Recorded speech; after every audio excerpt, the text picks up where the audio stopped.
Hello, everybody. Good, Tim. It's a big day. Thank you. In a few moments, I will sign an executive order launching a new White House opportunity. This is a very big thing that Tim and I and everybody have been working on for a long time. And Revitalization Council. This council will coordinate efforts across the entire federal government to deliver jobs, investment, and growth to the communities that need it the most. With the creation of today's council, the resources of the whole federal government will be leveraged to rebuild low-income and impoverished neighborhoods that have been ignored by Washington in years past. Our goal is to ensure that America's great new prosperity is broadly shared by all of our citizens. Our country is doing better than ever economically, and we're able to do that. I'm thrilled to announce that our new council will be led by Secretary Ben Carson, who is here with us today.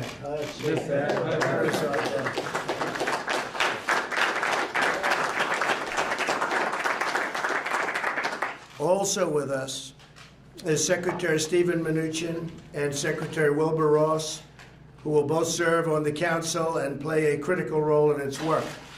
The council will focus its efforts on opportunity zones, a crucial part of tax cuts that we passed last year. Under our new tax cuts, any distressed area that is designated as an opportunity zone will receive massive incentives for private sector investment, including zero capital gains tax on any investment held for at least 10 years. We're honored to be joined today by the person who led the fight to include opportunity zones in the Tax Cuts and Jobs Act, and that is Senator Tim Scott. Thank you.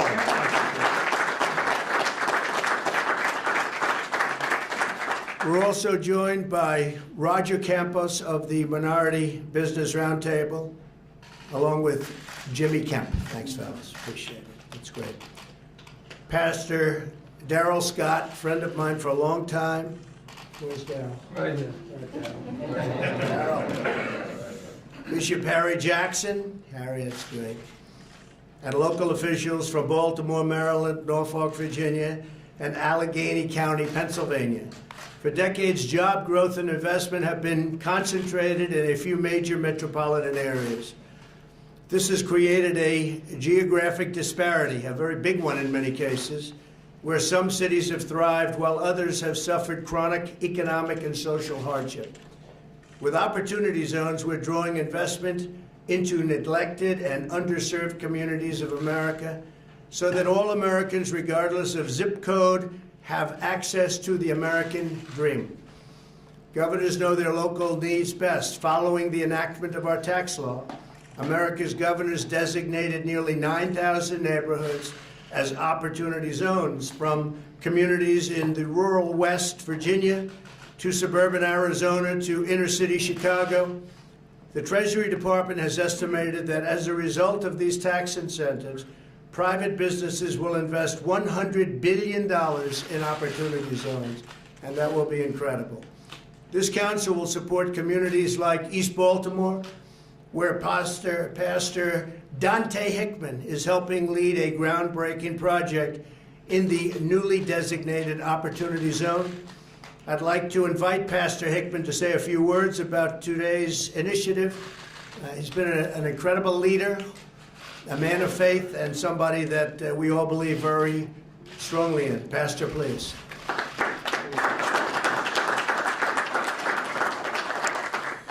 Thank you, Mr. President. I am here today thanking you in advance for funding and resources that you will direct to the urban and distressed communities like Baltimore.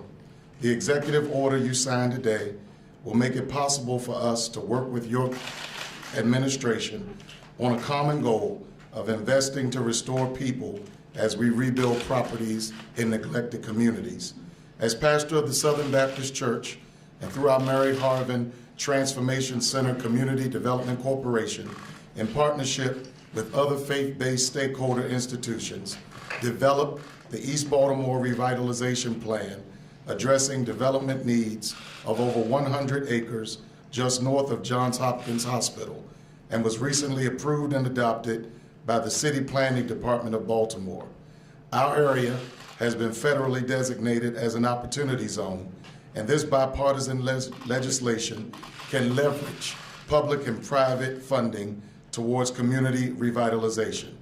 Your influence on federal agencies and private entities through this executive order will enable distressed communities like Broadway East in Baltimore to obtain investment needed to capitalize and bridge funding gaps to create sustainable health, wealth, housing, educational, recreational, grocery, and employment opportunities.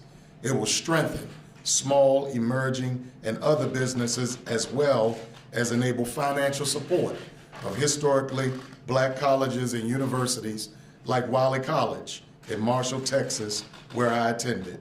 Mr. President, I want you and every agency and potential investor to know that in Baltimore, and in particular Broadway East Baltimore, that we have the plan, we have the property, we have the people, we have the professional expertise, and we have the prospectus to jumpstart your urban initiative.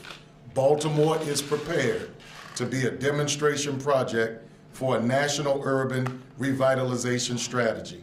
We look forward to working with your administration on rebuilding opportunity in our urban communities that have suffered from disinvestment and dilapidation for decades. And we welcome you to come to Baltimore to see the potential transformative impact of your leadership and investment through this executive order. Thank you. Thank you very much.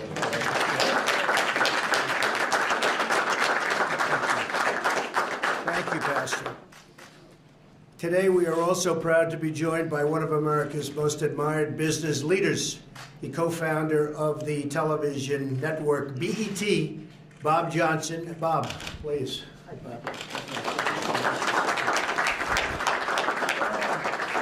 Thank you, Mr. President. I'm here to applaud you on two things. One you may not even know about, but Tim Scott does. Good. Just recently, your Department of Labor signed a historic document that created something called auto portability. Auto portability is designed to reduce retirement leakage among low-income 401k account holders who tend to cash out. And Mr. President, you should know this, 60% of African American and Hispanic Americans cash out of their 401k account. When this program, the policy that Secretary Costa initiated along with my company, is implemented along with the big financial record keepers, the Fidelities, the Vanguards, this program will put close to $800 billion back in the retirement pockets of minority Americans. Right. So I just want to applaud you for that. Now, getting to the most important thing. Most of you probably know that I started BET on a $500,000 loan from a guy named John Malone. That $500,000 that John Malone put into BET allowed me, along with a lot of other minority employees and others, to build a $4 billion business. What this proves is the efficacy, Mr. President, of a program that allows capital to flow to places where people are seeking an opportunity. And I am convinced that this program, where the tax incentives flowing out of the Treasury Department to business people, will cause people to invest money where before they saw risk, now they will see opportunity. Yeah. And that combination of putting money into communities will allow for those communities to become vibrant, to become safe, to create ownership, and most important, to contribute to the well-being of this country. I'm a fundamental believer that there are business solutions to social problems. The Opportunity Zone program is that, and I applaud you and Tim Scott for taking the leadership on it. Thank you.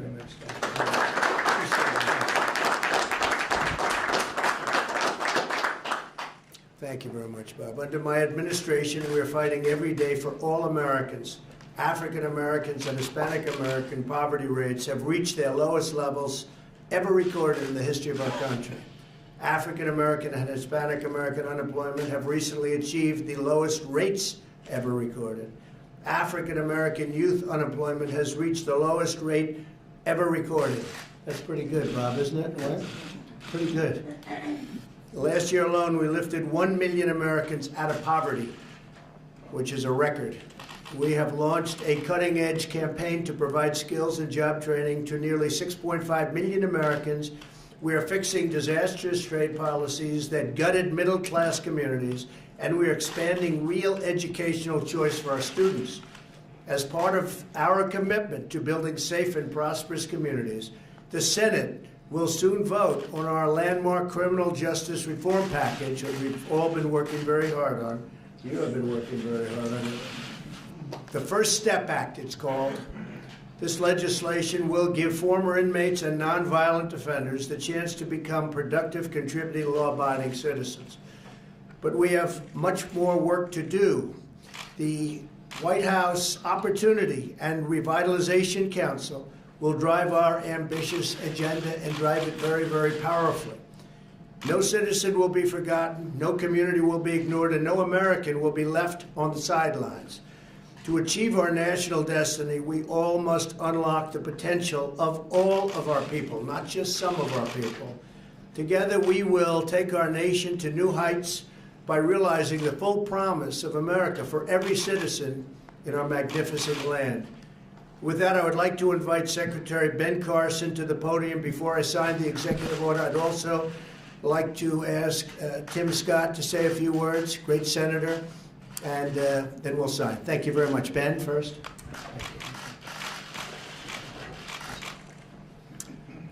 Well, thank you, Mr. President, for that introduction, for all of you for joining us today for this most important executive order signing. Today, the nation's unemployment rate is at a 49-year low. Jobless rates among African Americans down to a record low of 5.9%. Wages on the rise.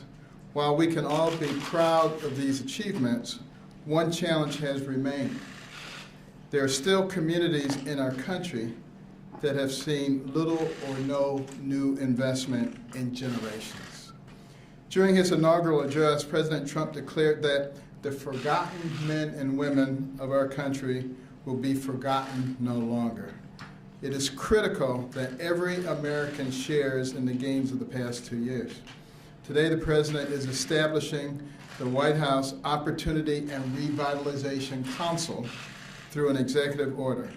I'm pleased to chair this council, consisting of members across 13 agencies, whose mission is to jumpstart the development in urban and rural communities through the creation of opportunity zones.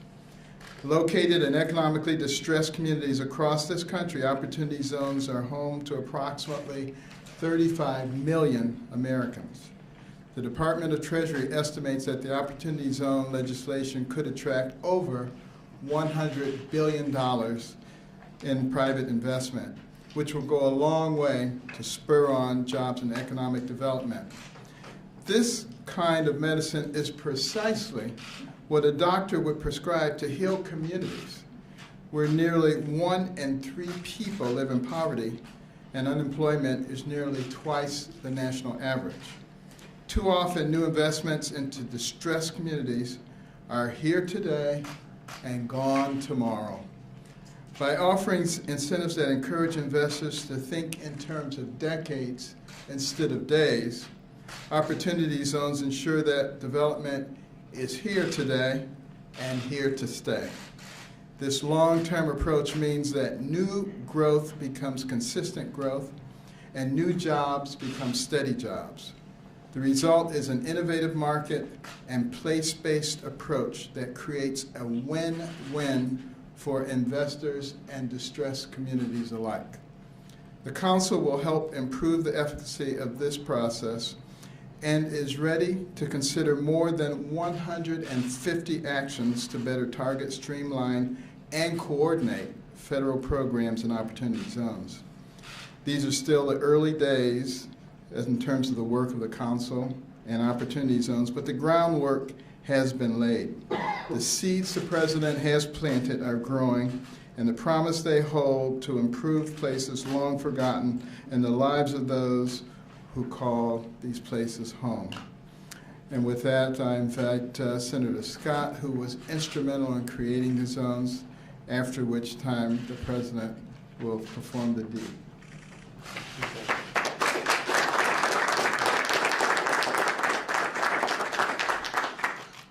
I just want to take the time to thank the president for his hard work and his dedication to people living in distressed communities. As a kid who grew up in a single-parent household, mired in poverty, living in one of these distressed communities, I know firsthand the value of hope being brought into communities.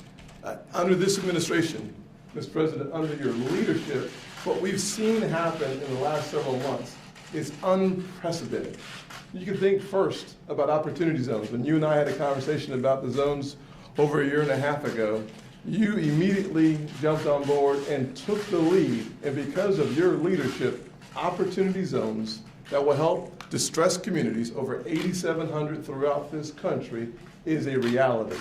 The average poverty rate in those zones of 31%. Because of your leadership, because of your foresight and your vision, we now see hope descending on these zones. Number two, when you think about what Bob Johnson spoke about, the ability to positively impact retirement security in communities of color has increased because of your proactive stance on keeping those dollars in retirement accounts. Number three, you think about the power of education. The greatest chasm in this nation is caused by two primary issues. One is family formation. We can't do much about that in government. But number two is education. Your focus, sir, is changing lives that you may never meet, but it's happening every single day in America. And finally, your strong advocacy for criminal justice reform to come to the floor of the United States Senate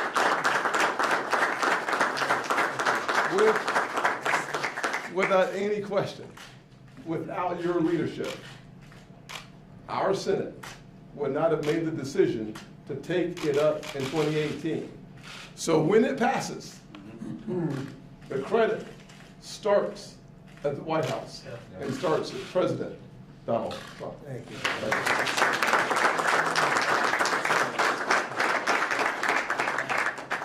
Thank you very much. I think that means Tim gets the first pen. Mayor should just Okay. Good to have you back. Good to be here. This is a big one.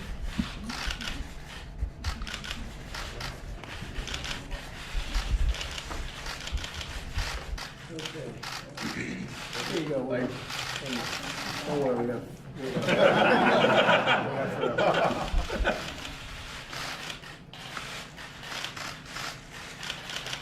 This will be great for everybody.